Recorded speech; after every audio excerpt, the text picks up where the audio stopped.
Welcome to Teaching My Cat to Read, the very serious book review podcast. I'm Eli. I'm Em. And I'm Lotti. And this week we're discussing everything about A Christmas Carol by Charles Dickens.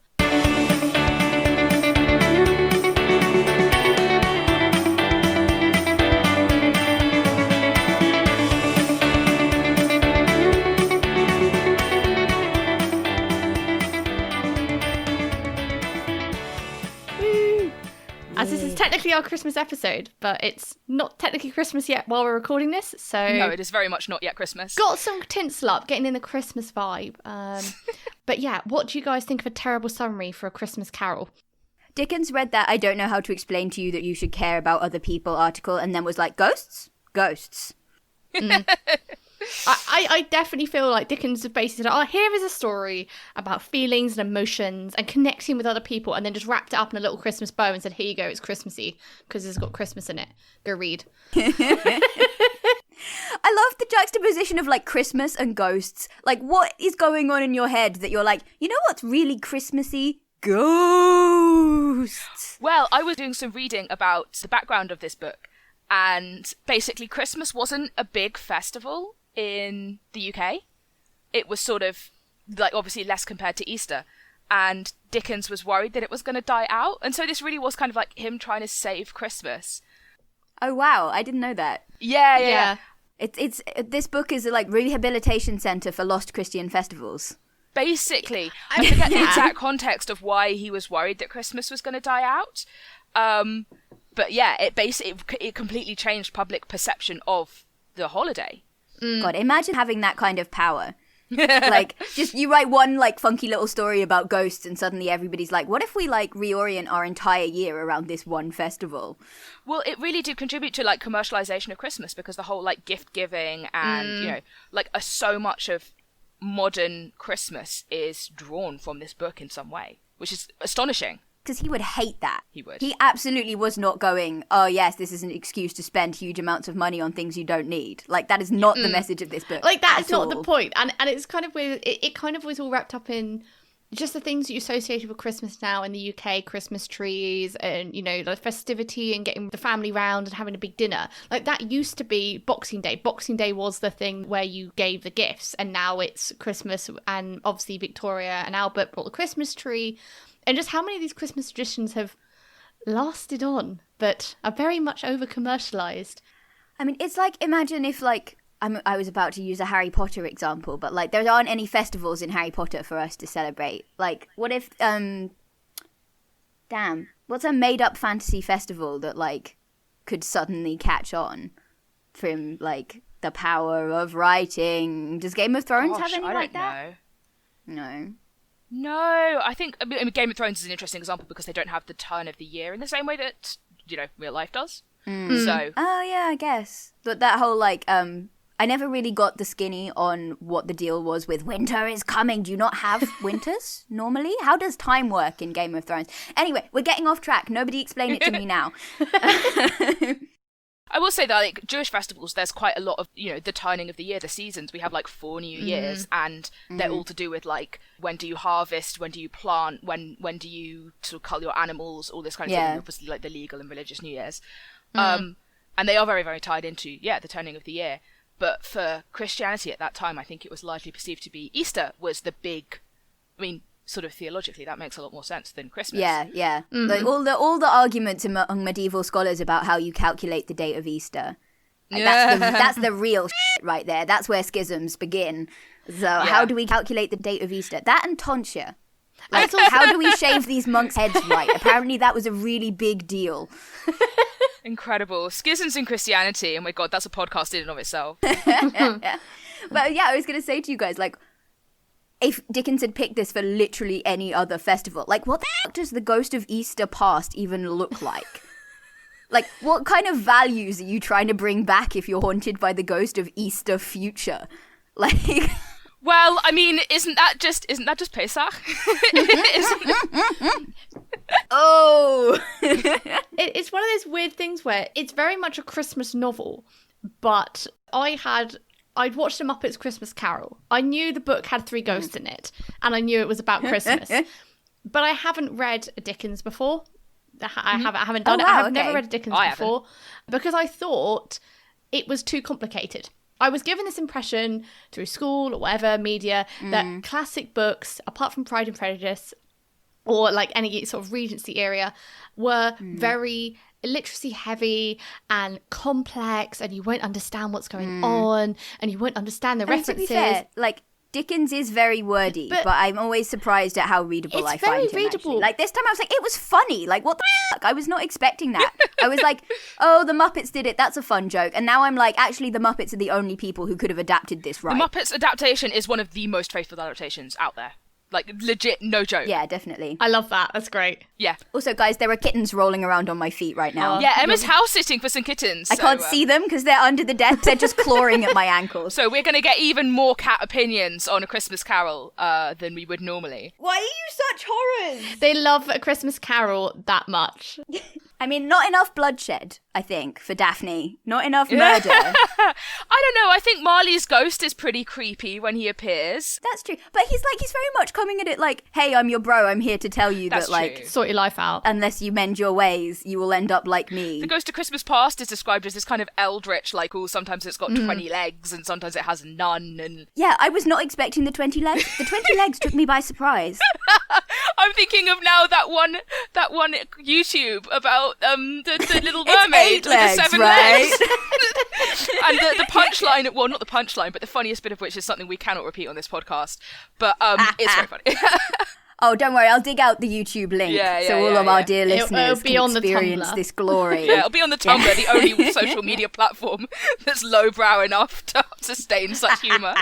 Talking about Marley's ghost, like one thing I've just highlighted this phrase, and it just says, you will therefore permit me to repeat emphatically that Marley was as dead as a doornail. I'm like, is that one of the phrases that Dickens just brought into English literature? Was it before then? Because I just love that phrase. No, because then he goes off on one about how he doesn't understand why it's a doornail when obviously a coffin nail would be deader than a doornail, which is hilarious, but also like does kind of imply that dead as a doornail has been around for a while. But just as a phrase, I was not expecting it in Dickens. I mean, maybe this is just, again, That's like fair. one of those weird things where I had this mental impression of what Dickens was, and it's very highbrow, and you must be very, literate to be able to understand the metaphors and the understanding behind these books. Whereas actually, it's really not. And it was popular for the time. Most of his stuff was serialized in newspapers, right? It wasn't like fancy highbrow literature, really. Like Arthur Conan Doyle. I think he read this every Christmas. Like, he did a reading of this book every Christmas. And I tell you how I know that, because it's in the Doctor Who episode. That is very the true. only other source on Dickens and Christmas Caroller I have is the Doctor Who episode. That was a really sad episode. It was so sad. It is, but I tell you what, as well, like I guess it's not an adaptation per se, but it's a meta narrative on A Christmas Carol and ghosts and Christmas and whatever. Belief in greater powers. I was surprised reading it how much the themes of that Doctor Who episode play into the kind of things that Dickens talks about in the book. You know, like the episode thematically is very similar in terms of like what Dickens is going through in his life at that episode is very much like, reach out to your family, believe in things, believe in the supernatural, believe in miracles. You know, it's very, it's thematically, it matches perfectly with this story, which is hilarious to me. Why don't you go out and do some good in the world and maybe you'll feel a little bit better, you know? Yeah, basically. But one thing that did surprise me was, because I think now it's, you're being a Scrooge, as in, you're not being fun at a party. Whereas actually, the reason he doesn't like Christmas is because his best friend died. Like, he is genuinely sad that his friend's gone. I mean, he probably was a bit like of an introvert and didn't want to do things prior to this. And like, everything we see from the Ghost of Christmas Past when we're being shown his past is that his Christmases were miserable and he was alone, like as a kid. Yeah. Like not all the time. Like he had some good experiences. He had like, I really get the impression with the party that we see that his bosses threw when he was younger, that like Scrooge is looking at that and going, that's how you do being a good boss, right? But like before that, you know, he's alone. He's very, very alone. Yeah, and he doesn't have a reference. Yeah, that's a formative experience for him. Yeah. Not to be a Scrooge apologist on main, but like the man had trauma. Yeah, no, I've genuinely made a note saying this guy needs a therapist. Like, he needs to go and talk to somebody, because, and I think that's what the ghosts do. They say, hang on, you can't just bury everything away and not talk about it. You need to talk about it. Yeah. And this is a Victorian book. Victorians were quite, stuck up and prudish, you know, about many things. and Dickens is basically saying, go to your family and talk to them if you have feelings and you're feeling sad. Like, go to your family and be around people. It's about reaching out, yeah. Like, that was something that I kind of... Actually, the joy of human connection is good, actually, and you could benefit from it. Yeah. And, like, I wasn't really expecting that. I think in my head, I'd gotten hung up on the money aspect and the, you know, Christian charity aspect, and I had kind of forgotten the reaching out to people is important aspect of this book. And I kind of got whacked over the head with the sledgehammer of that on this reread. It's just the fact that, so in the start of the book, these two gentlemen come into the shop and they say, who am I talking to, Scrooge or Marley? And I just get this impression that Scrooge is always constantly reminded of his friend, and his friend is dead. And he's never got over that. And it's just, he just says, he died 7 years ago on this day. Yeah. That's it. Like, nobody... It's interesting to me because I read it, like, I came to a similar place with it, but from a different direction. I was kind of like, the reason that he hasn't changed the name is because he doesn't want to forget him, right? He kind of, it allows him to pretend that the guy is still alive. I read an interpretation that said it's because he didn't want to spend the money on changing the name. Yeah, that's also valid. Yeah, because he doesn't... Yeah, I think that might actually be what it says in the book. That might be what people perceive, and then in reality, he is being sentimental. And, like, that's an aspect that I think works really well with because Dickens as a narrator is kind of present in this narrative. Like, occasionally he'll talk about, like, where he'd be standing if he was in this scene, or, like, where he's standing over our shoulder while he narrates this. So, like, that sense of the narrator as being quite external really lends itself to a, like, the outside perspective of Scrooge is not necessarily what's happening. That's something else that the Muppet adaptation does faithfully, is that they have Gonzo and Rizzo as, like... yes. As the narrator. Yeah. And it's nice. It takes the reader along the journey with Scrooge. You're not just watching it. You're with him as he goes along this journey to effectively, like, put himself out there. Like, you know, I think I made a note that there are quite a few references where he seems quite an introverted guy. He just doesn't want to, he doesn't have to be around people, but that doesn't necessarily mean that you deny yourself human relationships and human friendships purely because you don't want to be around people all the time. Just some of the time. It's quite good. Yeah, there was something about the description of him. I think the description of him gets quite tied into the description of the weather at the beginning, but it kind of talks about him, like, carrying around this cold, this sort of preternatural cold with him. And in my head, I immediately went, ooh, fanfic where he's actually cursed and, like, it's driven everybody away, that he's got this, like, preternatural cold curse. And, like, Marley was, like, for whatever reason, completely insensitive to it, and, like, the only person that could stand to be around him. And I had this whole, anyway, I'm going to write that one day, probably. But, I liked the impression that, like, people stay away, and we don't really know why, except in that, he doesn't spend very much money and is kind of a grumpy bastard. Well, I think it's worth mentioning that his fiancée broke off their engagement because she felt that he loved his ambition more than her, and that he wouldn't be happy because she was poor. Yeah. Which is sort of, you know, maybe she just wasn't happy with him for whatever other reason, and so on. But it's kind of telling that the one person he was closest to at that point, presumably, was willing to just, like, leave him, especially in a time when she just lost both her parents. And was probably, you know, the implication is he failed her when she needed support. Yeah. And, like, you get the impression of, like, of her having a very strong character, which I enjoy. Like, she's not in it for very long, but you do get, just from that conversation, never mind the excruciating embarrassment of Scrooge watching her have a happy Christmas with her actual husband and, that's so like, awkward. bitch about him. But, like, that first conversation, the integrity shines through, you know? She's not even particularly judgmental. She's just, I mean, it's another iteration of, I couldn't make you happy, and I'm convinced that you couldn't make me happy, you know? But yeah, it was just, it's so awkward. It's like, would you really want to go and, like, be a fly on the wall while your ex is effectively slagging you off to, like, their future partner? It's just, it's just so awkward. Just, Yeah, bad times. But it does get the point across. Like, he has to reflect on these embarrassing experiences in order to grow and develop as a human. Yeah, see, actually, that was something I wanted to talk about, because I was a little bit resentful. I don't think this maybe applies to the first two ghosts, but in terms of people's perceptions of him, I found that the Ghost of Christmas Future really seemed to be hammering home on the reason you should be good is because if you're not, people will be to you after you die. Like, all the people that, like, rob him and, like, steal his clothes off his dead corpse and all of that. Yeah, that bothered me. And apart from anything else, it's so unnecessary because he's already decided to change.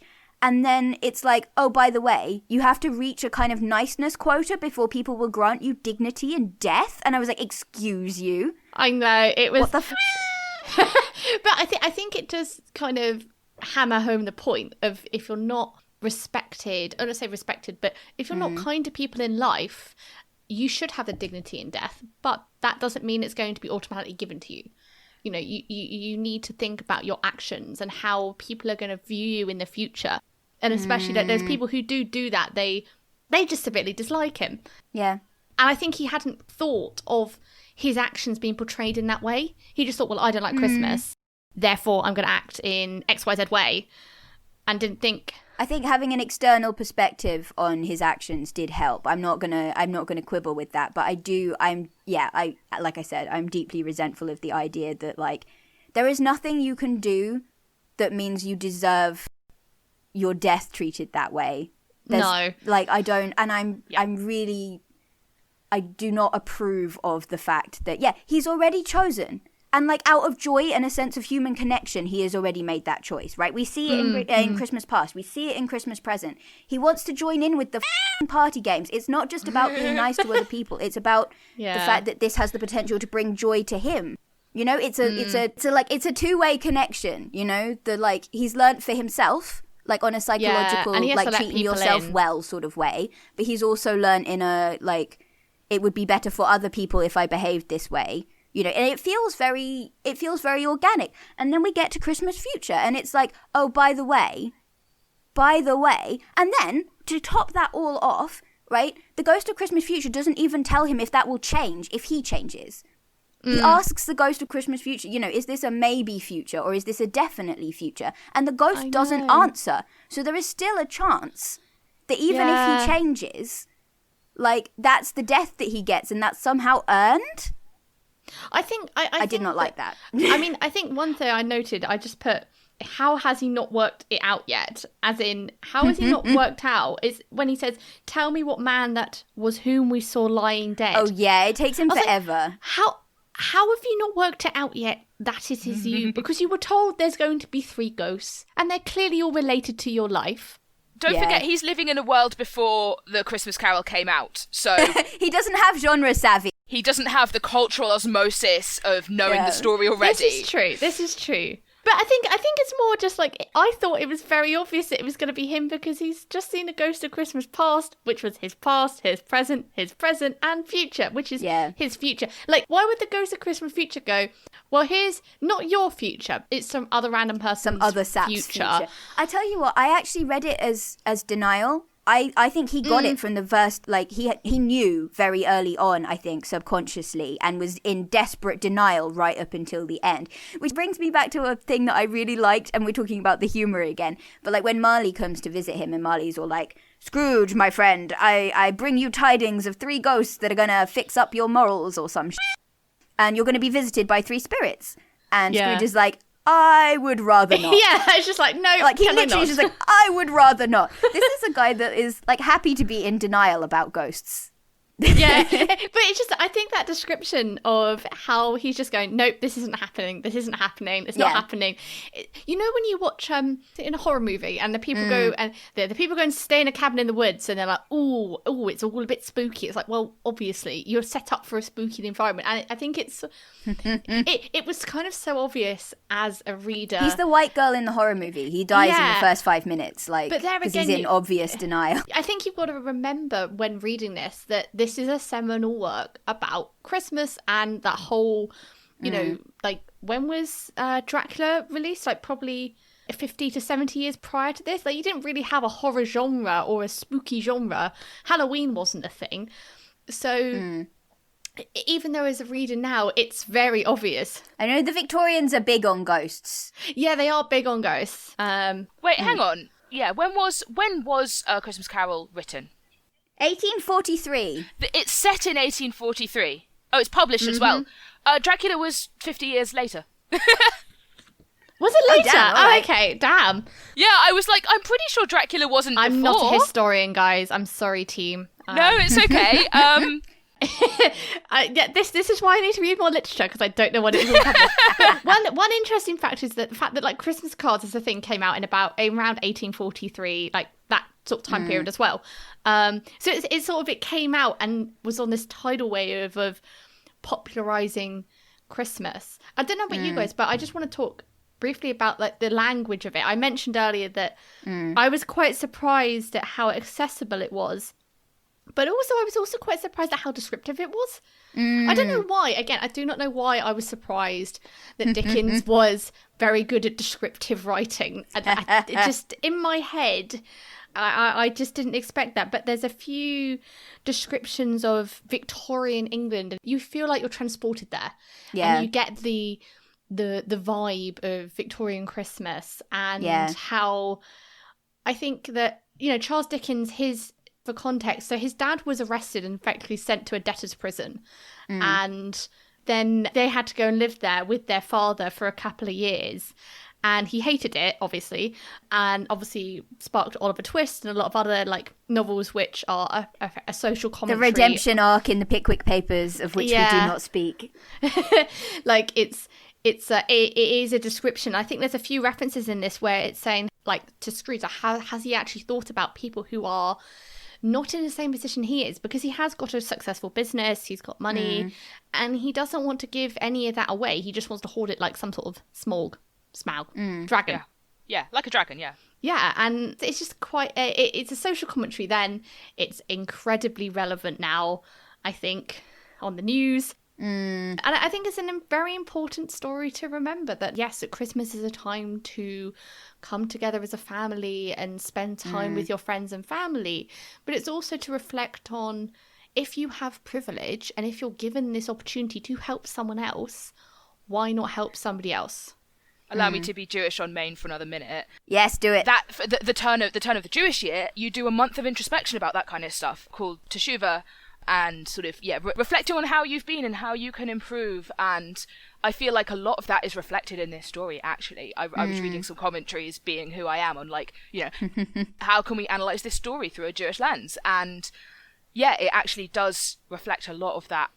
I feel like it falls more in line with that than kind of Christian ideas of charity. Yeah, well, a couple of things or that, certainly like, what Christian charity is these days, where you give just to make yourself feel good. Yeah, I mean, a couple of things that struck me, because you'd already mentioned that you were going to do the out of this. Absolutely, 24/7.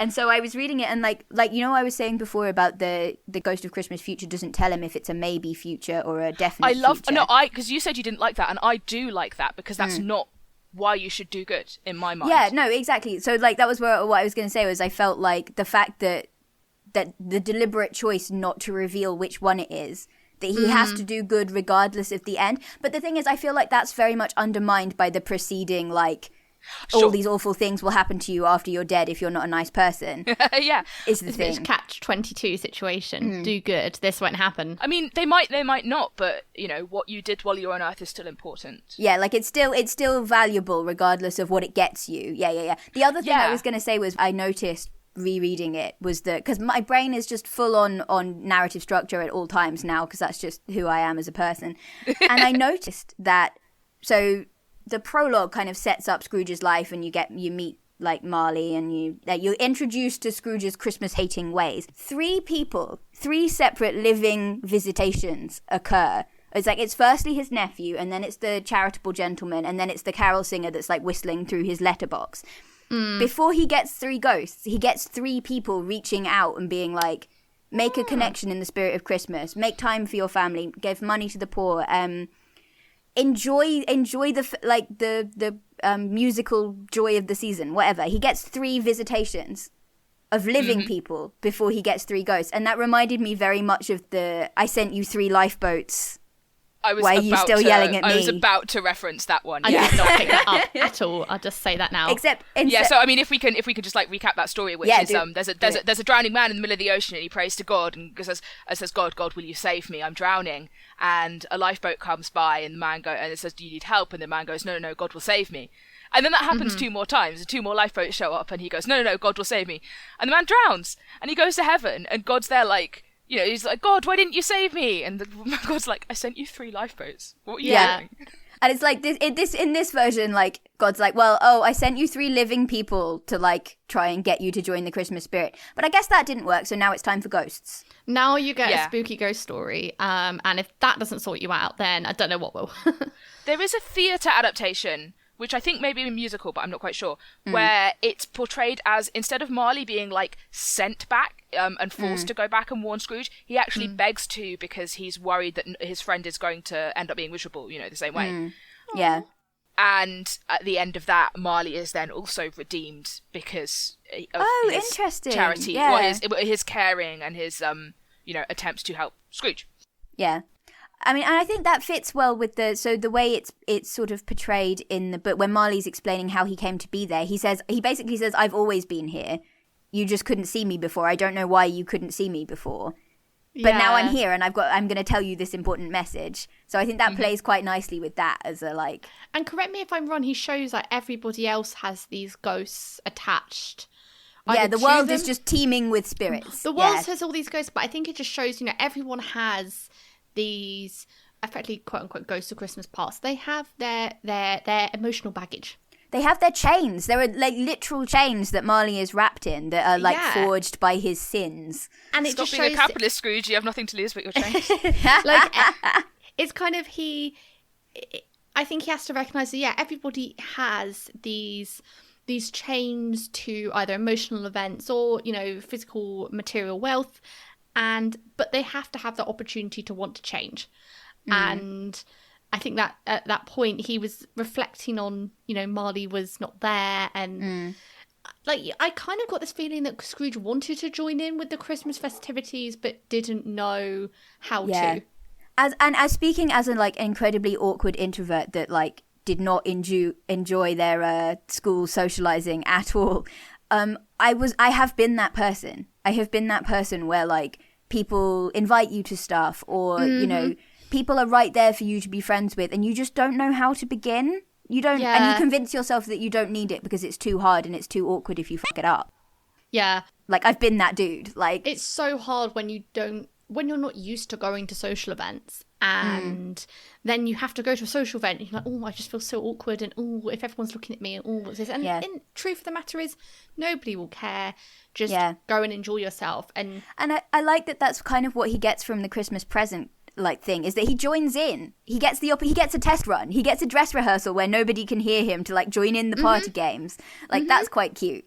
Yeah. You know what it reminds me of is that thing which I certainly have done in the past where people are taking a photo of you and some friends and you pull a silly face because you don't want to risk trying to actually look nice. Yeah. Look, you don't want to like the vulnerability of sincerity. Essentially. So you build walls and you don't do it. And I feel like that is, you know, that's definitely a way to look at what Scrooge does, is that he's sort of built up this persona of being cold and being heartless, and he's fossilized himself into it. And he can't change even if he wants to, and it takes supernatural events to force him to change. I was going to say the other thing that this made me think of, because in terms of like good books about Christmas, I was thinking about The Hogfather, which is a Terry Pratchett book about the Discworld equivalent of Christmas, Hogswatch. Okay. Which we should do. I mean, if we're still doing this next year, that should be our Christmas. We will be. Our Christmas I love book. that. Yeah. But yeah, there's a line in it. So like the premise is basically that somebody gets hired to murder Santa, as you do, Cash-like. But like there's a line in it about how. So basically, the idea is they have to stop the Hogfather being killed because otherwise the sun won't come up tomorrow.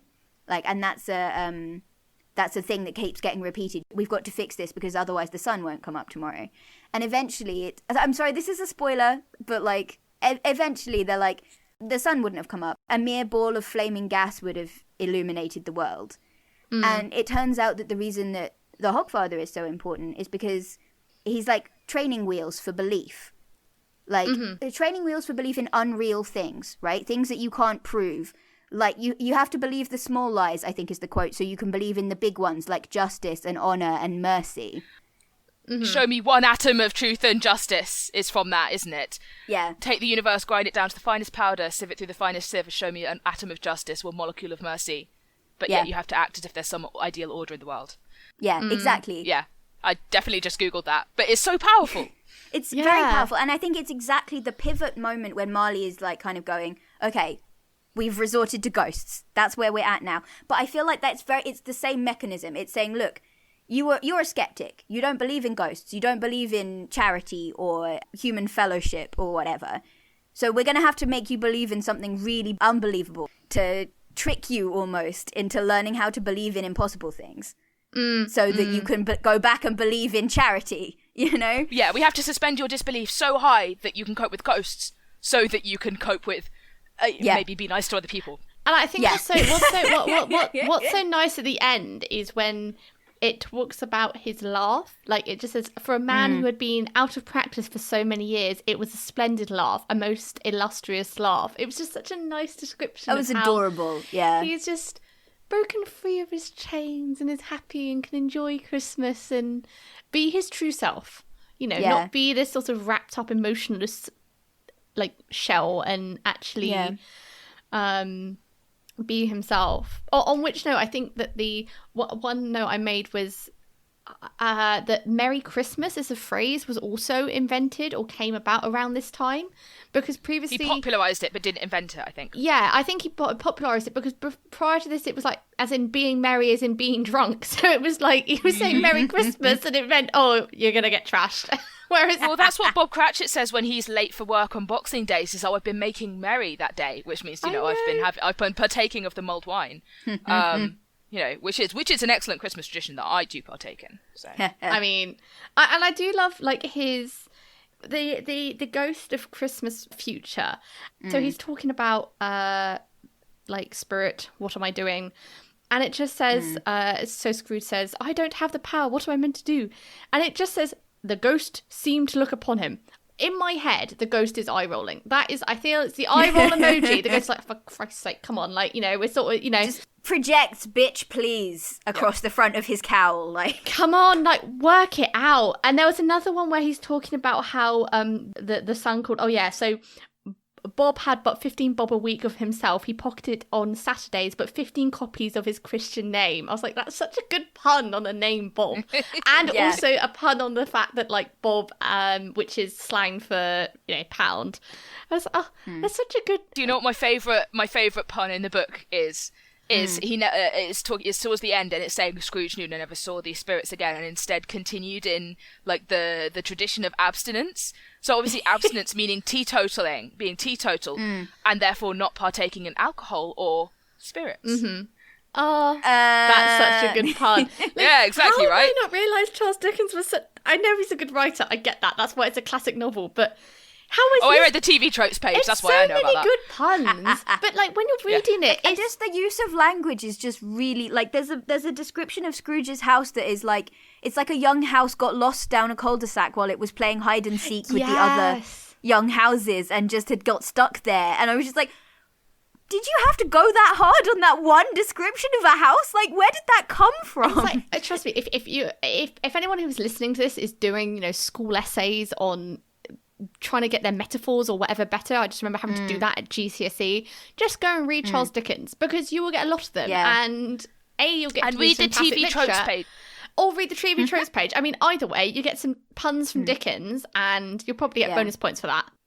I actually love TV tropes I wish I'd known about it when I was in school and doing English, because it's a really fun way to do like textual analysis. That doesn't feel like I'm going to look at this text through my monocle.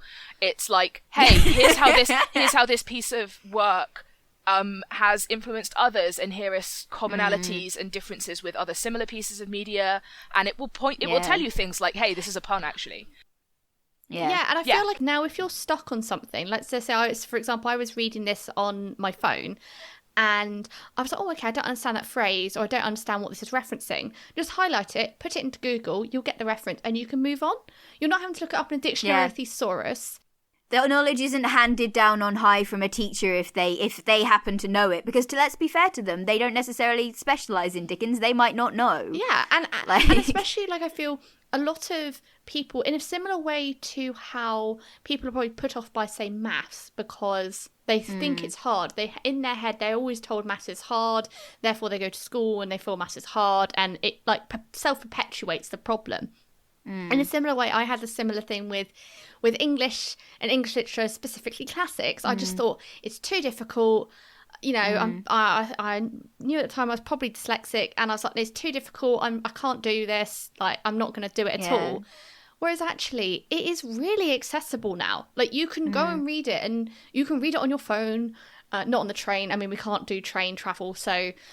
You know, when we're don't talk about the event. Don't talk about the event. But yeah, remain indoors. I definitely think that if someone is listening to this podcast and you're thinking, should I read some classic literature? Just go for it. Just have a go. It's so much more. See if you like it. Fun. Yeah. I mean, like, stories shape our world, and like as we were saying, with the way that this had an lasting impact on how Christmas is perceived and celebrated, like, it's part of understanding the world we live in and the ways that people think, because this particular story has had a huge cultural impact.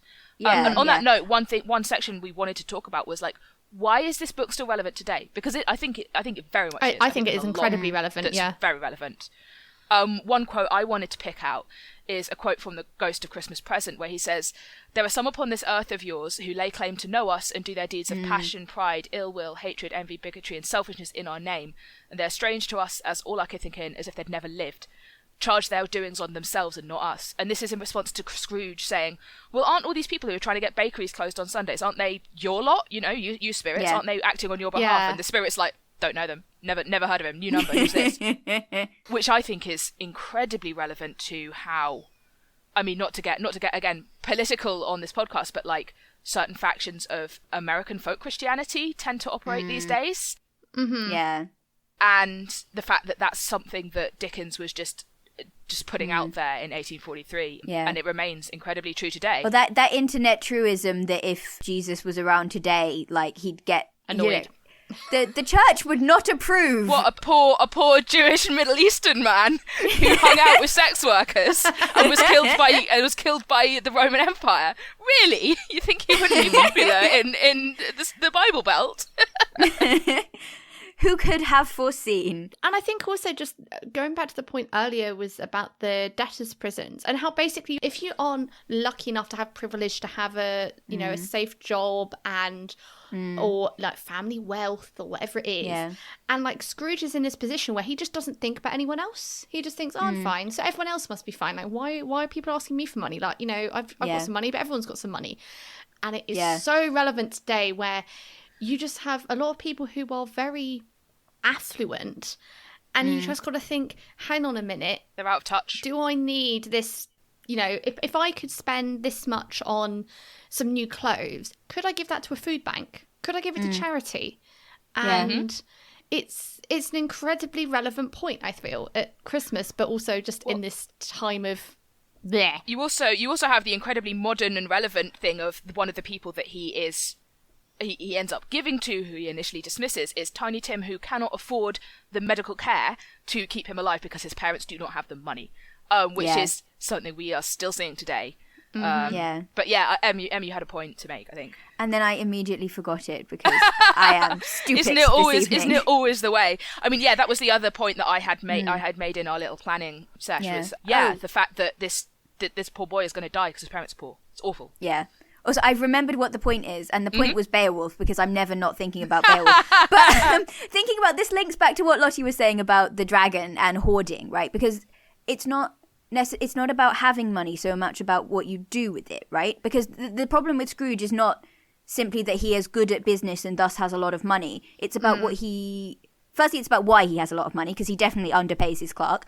But also it's about what he does with it. And the whole thing about the dragon in Beowulf and Smaug in The Hobbit is that good kings in Old English move money around. Gold is it's a dynamic symbol of the relationship and the loyalty you have to your followers and them to you, right? It has to keep moving. And the reason that dragons and Scrooges are bad is because the gold doesn't move. It's not doing any good stuck in your counting house, not moving around, right? If you can argue that money has any capacity for good at all, it's impossible for it to do it while you're just sitting on a massive pile of it, not moving it around. Well, David Graeber's analysis of debt, he wrote this massive book. He's a philosopher who died recently, or recently as of the recording of this podcast. He conceptualized currency as a formalization of debt. So if let's say we have a barter economy and I do something for you and you can't do something for me in return, you need to give me some sort of IOU to symbolize a certain amount of debt. And that's just currency. Yeah. And so if you have this situation where essentially your leader or like the people who are very influential in society just everyone owes them, essentially, because that's what the money is. It's just, of course you're going to end up with misery and imbalance and injustice. Yeah. I was going to say, like, just on one of the sections that we had, I think, many moons ago in one of our first episodes on Pride and Prejudice, we had where would you drop an F-bomb? Where would you guys drop an F-bomb in this classic piece of literature? For me, it would be when Scrooge is first spooked by the ghosts. That's a good place. I was trying to work out what element of the infamous bar humbug you would replace with and I don't think it works. Either it's all or it's all bar humbug. There is no like... If it's an interjection, it has to go before a stress symbol. So like bar humbug? Yeah, which is not particularly impactful. My answer would be, I'm not sure where I would put it, but I would give it to Tiny Tim. Just as a sheer comedy value. It would be very funny. You know, from the mouths of babes. Tiny Tim, you can use it. Also, I want you to know that when you're saying that, I am picturing the tiny frog from the Muppets version. Just going for no reason. In like the really high-pitched voice. Yeah, it would just be funny. I don't think it would be thematically appropriate or anything. It would just be funny. It would just be funny. It would be like funny. I was actually thinking about this, and the place that I would put it actually is so at the end, Scrooge gets into work early because he wants to catch out his clerk. He wants to catch him out being late. I thought it was he went to his house, wasn't it? Huh? Does he not go to his house because no, because there's a mention of the clerk trying to get into his little cell with before Scrooge can like. Sure, yeah. But yeah, anyway, he goes to work and he's like, "Oh, you're late. How dare you? Whatever shall I do about this?" And the clerk's getting paler and paler, and then Scrooge is like, "I think I shall just have to give you a raise." And there, I think the clerk should be just like, "What, dude?" Yeah, see, I was sort of reading that scene and going, you know what, this is kind of funny, but also from the perspective of the clerk, it's really, really not. And it reminds me of that phenomenon where, like, as a queer person or something, somebody will start out saying something that you think is going to turn into, I don't know, a homophobic rant. I just think it's so awful how people can feel like they can express themselves in public like this, and then they twist it around and make it like a funny joke where, I don't know, they're making a joke at straight people or something, or whatever. Yeah, the one that always gets me is that my son can't have a princess doll from XYZ. That's absurd. I can get that much cheaper on the internet. Yeah, where it's like, but for that first bit, if you are somebody who has been subject to whatever harmful thing that person's parodying, it's not funny because you don't know that it's going to get turned around. And so I really feel for the clerk in that scene. Yeah. Definitely a justified what the f***, if not a funny one. Yes. Speaking of profanity and, other such, what do we think the various mischievous cats in our lives would think of this book? Ooh. You're currently cat-sitting for visiting a household that consists of 2 humans and 3 cats. I am, yes. The kittens have vanished. The kittens have gone. They got bored of clawing at my feet.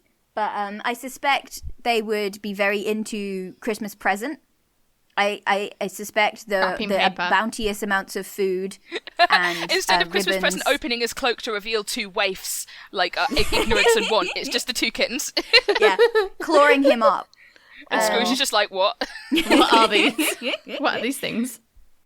I mean, I think Gothmog, by virtue of the first element of her name, is always going to be down with ghosts.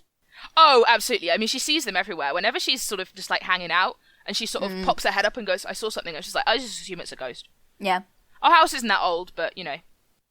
I mean, presumably there were people could have died on that spot before our house was there. That's true. I mean, I lived in the haunted staircase in college when I was in college, so you know, I've got priors. But we didn't have the cat then, so no.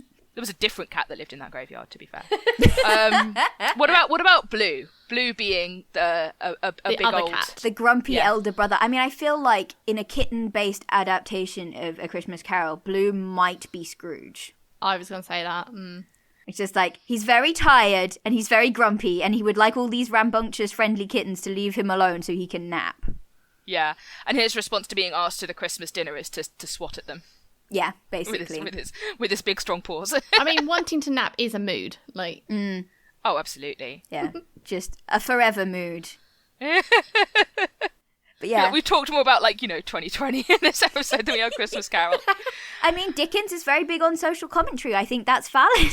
Yeah, that's fair enough. We're just, following an authorial tradition. Mouthpieces for the Dickensian social spirit. Or Social whatever.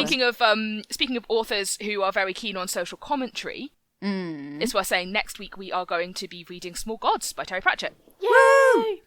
Very exciting. I'm very excited to reread this. It's one of my favourite books of all time. So I am a quarter of the way through it right now. And I have been disrupting, evening snuggle time so much in this house because every 5 minutes I'm just like, this is hilarious, excuse me while I cackle. I'm literally falling off the sofa every other line. That's the Pratchett experience. Yeah. But yeah, we'll save that for next time. It's just going to be an hour long of squee. Yeah, as someone who hasn't read Small Gods, I recommend you all to read it and then listen to next week's episode on Small Gods. And also follow us on all the socials, which you can find on our website, which is probably linked in the description box below. And yeah, if you want to send us an email, we're teachingmycattoread@gmail.com, to being TO. Add hello there so we know you're not spam. But yeah, say hello, send us a message, recommend us some books to read. Big virtual hugs. Hope you have a wonderful Christmas and we'll see you next time. Bye. Bye. Bye.